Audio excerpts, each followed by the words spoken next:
Okay, so you're telling me with the updated numbers for next season, 600s and 720s TTKs are going down to what?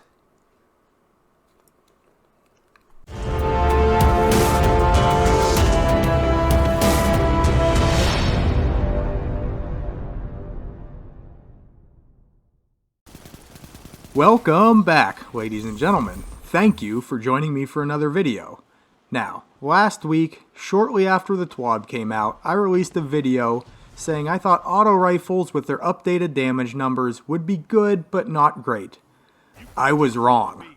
But I was wrong in a good way.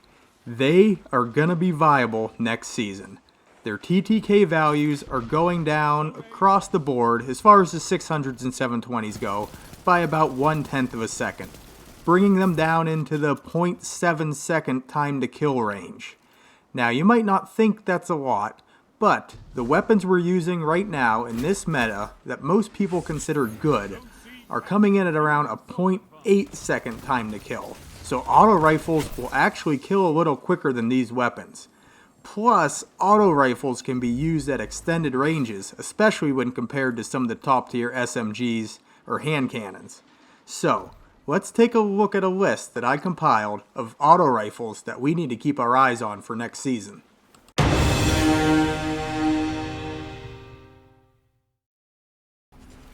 Starting off our list at number 5, we have the Monte Carlo exotic auto rifle shooting at 600 rounds a minute. Now listen to what this gun can do. The Monte Carlo method perk, dealing damage with this weapon, reduces your melee cooldown and grants a chance to fully recharge your melee with each kill. Also, this gun gains increased damage from melee kills and kills with itself. Melee kills grant ammo for this weapon. Is that nutty? Is that nutty? This gun is going to be fantastic for melee builds, like your top tree Dawnblade with your ranged melee ability, or those shoulder charging titans that just seem to run rampant all over the map. On top of that, this gun has a bayonet on it. Now, this does absolutely nothing for the gameplay, but this gun has a bayonet on it. Strength in numbers, Guardian. Excellent.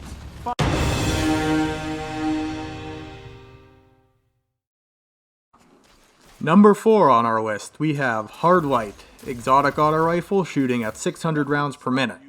Now, I used to call this gun the Doobie Ruby gun, because my buddy Doobie Ruby, who I played with a good bit on PlayStation 4, would use this gun religiously.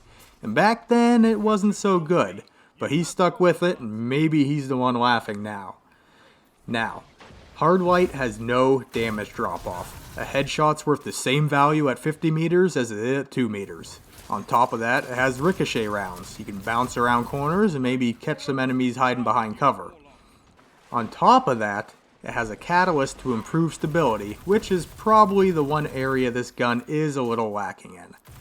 Now, if all those things didn't sell you on this gun, listen to this. You can shoot any color bullet you want. You want to shoot red bullets? Shoot red. You want to shoot blue? Hold down the reload, you'll switch to blue. You want to shoot purple? Hey, shoot purple. Pick your color, and that can be the color you slay the enemy with.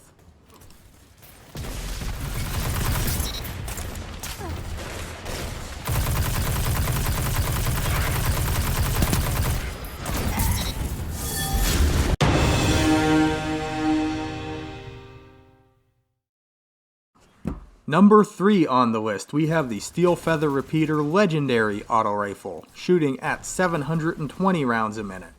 This is one of those guns that just feels right when I'm using it. It does what I want it to do, it sounds how I think it should sound, it feels good to me. Now the roll I got comes with Feeding Frenzy and Multi-Kill Clip, and I know Multi-Kill Clip is not a great PvP perk, but everything else on the gun just lined up just how I wanted it to. And it's easy to get. You can get this out of the sundial, run the sundial 3-4 times, and you can just have a slew of Steel Feather Repeaters to pour over the rolls, find the perks you want, find the stats you want, make it your gun. Just easy to get, fun to use. The Ginseng tribe calls everyone, so they can witness you. Double down. What can stop you if you fight together?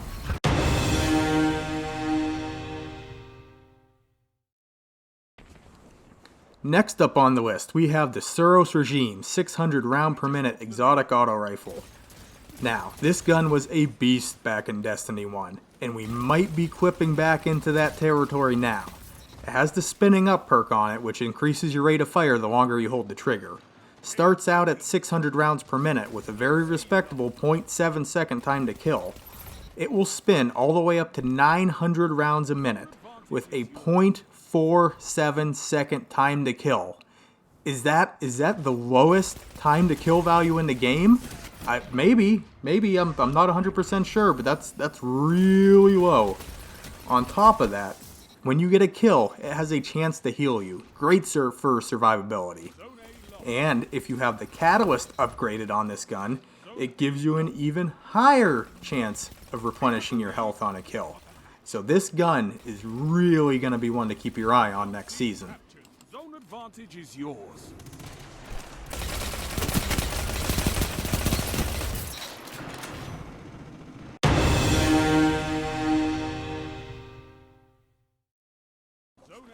Coming in at number 1 on the list is the Gnawing Hunger.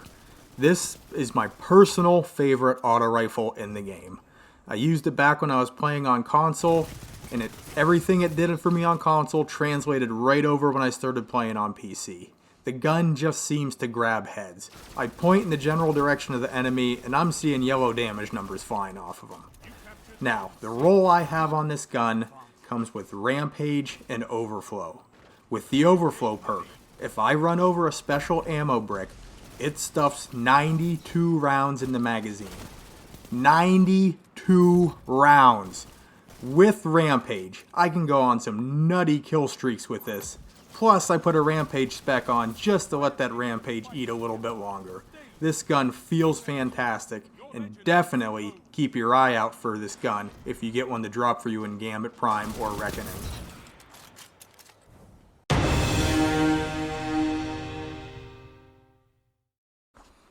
And that is going to do it for our top 5 auto rifles to watch out for next season. And I know what you guys are thinking. Hey Ironworker, you're a little late to the party here, man. Everyone and their mother just made a top 5 auto rifles video. Yeah, I know. I had this video half cooked. It takes me a little longer to produce these things than the bigger streamers. But I wanted to see this thing through and get it done. Being a smaller streamer, I didn't want to waste my time by just trashing a half-finished video just because a bunch of other people just put their top 5 or top 10 lists out there. And I figure if you took the time to click on my video, you must want to hear my perspective on things, so I'm glad I finished it out and got it done. All that being said, I am really thankful that you clicked on my video and gave me a chance. I'm working hard to kind of establish myself in the Destiny 2 content creator landscape, and it's tough out here, man. It's crowded. There's a lot of people making some really good content, but I really do appreciate you taking the time to view my video. I do live stream on Twitch. If you'd like to come check me out over there, you can just look for Ironworker814. I try to pop on for an hour or two weekday afternoons, and I usually am streaming weekend nights, talking like 9 o'clock Eastern time, usually 3-4 hour stream there. So if you want to come check me out, please do. You can also look for Ironworker814 on Twitter.